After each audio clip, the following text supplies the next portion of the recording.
जिनके ऊपर सीधी निगाह सुप्रीम कोर्ट की है कि सुप्रीम कोर्ट के आदेश है कि इन जंगलों के अंदर एक भी पेड़ कटेगा तो सुप्रीम कोर्ट की परमिशन ली जाएगी, ट्री ऑफिसर की परमिशन ली जाएगी। ना ट्री ऑफिसर की परमिशन है, ना सुप्रीम कोर्ट की परमिशन है। डीडीए को मालूम है, चीफ इंजीनियर को मालूम है, फॉरेस्ट डिपार्टमेंट को मालूम है, एलजी को मालूम है, और एलजी के आदेश पे ये पेड़ काटे गए। मैं एलजी साहब को निमंत्रण दे रहा हूं, आइए एलजी साहब, जगह भी आपकी, समय भी आपका, तारीख भी आपकी, आइए मीडिया के सामने, मैं आपको चुनौती दे रहा हूं, आप आइए बहस कीजिए, छुपिए मत। एलजी हाउस की दीवारों के पीछे छुपिए मत विनय सक्सेना जी, बाहर निकलिए।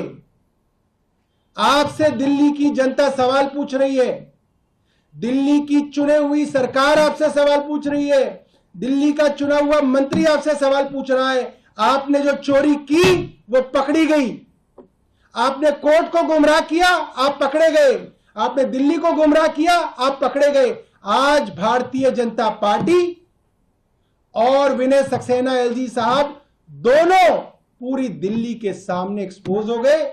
इन्होंने जानते बूझते पेड़ों को कटवाया और इनको लगा अरे कौन क्या कर लेगा हमारा, सारे अफसर हमारी जेब में है। अफसरों की तो इतनी हिम्मत नहीं है कि गैर कानूनी काम को एलजी को कह दे कि साहब ये गैर कानूनी काम है, अभी परमिशन नहीं है, कैसे पेड़ काट देंगे।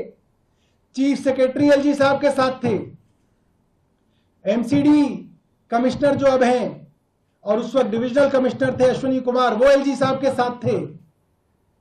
पीडब्ल्यूडी के principal secretary N Barasu LG साहब के साथ थे।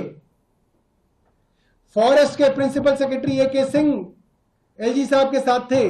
डीडीए का member engineering Ashok Kumar Gupta LG साहब के साथ था।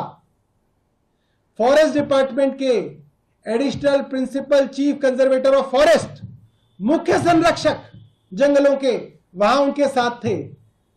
दर्जनों के तादाद के अंदर दिल्ली की टॉप ब्यूरोक्रेसी एलजी साहब के साथ थी और किसी की हिम्मत नहीं थी कि वो एलजी साहब को कह दे कि गैर कानूनी ढंग से पेड़ नहीं कटेंगे। जब ये हालत है तो क्या होगा दिल्ली का? दिल्ली की तो दुश्मन भारतीय जनता पार्टी है, एक एक करके पेड़ काट रही है और दिल्ली के सबसे बड़े दुश्मन एलजी साहब हैं। गैर कानूनी ढंग से दिल्ली के जो फेफड़े कहे जाते हैं रिज, वहां पे पेड़ कटवा रहे, चोरी छुपे पेड़ कटवा रहे, अफसरों पे दबाव डाल के पेड़ कटवा रहे, सुप्रीम कोर्ट को धोखा देके पेड़ कटवा रहे। एलजी साहब को आज तुरंत इस्तीफा देना चाहिए। एलजी साहब को आज इस्तीफा देना चाहिए क्योंकि वो पूरी दिल्ली के सामने एक्सपोज हो गए, उनकी चोरी पकड़ी गई।